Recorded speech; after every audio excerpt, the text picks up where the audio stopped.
420चा गुन्हा का नाही त्याच्यात? शेतकऱ्याला फसवून राहिला ते 420चा गुन्हा पाहिजे म्हणून त्याच्यात नमुना घेतला नाही, घेतला तर उशिरा घेतला. जिल्ह्यात तुम्हाला बसवलं आहे की शेतकऱ्यांचं उत्पन्न वाढलं पाहिजे, क्वालिटीचं बी भेटलं पाहिजे, क्वालिटीचं खत भेटलं पाहिजे, त्याचं जीवनमान सुधारलं पाहिजे. पण तुम्ही असे बसलेले अधिकारी आहात की तुम्ही त्याला आत्महत्या करण्यास प्रवृत्त करून राहिले, त्याचं लुटून राहिले, खाऊन राहिले आणि तुम्ही 10 तारखेला गुन्हे दाखल करून राहिले. सभागृहात विषय आल्यावर त्याने 3 दिवस लावले. तुम्ही सभागृहात मुरली साहेब तुम्हाला फोन केल्या काही तर तत्परता दाखवायला पाहिजे का आता करायच्या विषयी? हा काही जराशी वाटू द्या मनाची नाही जनाची.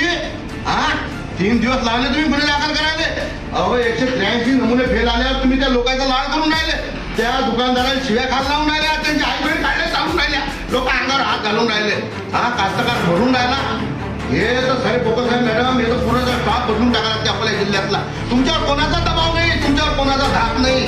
काय तुम्ही सत्यानाश लावलाय सगळा कास्तकाराचा.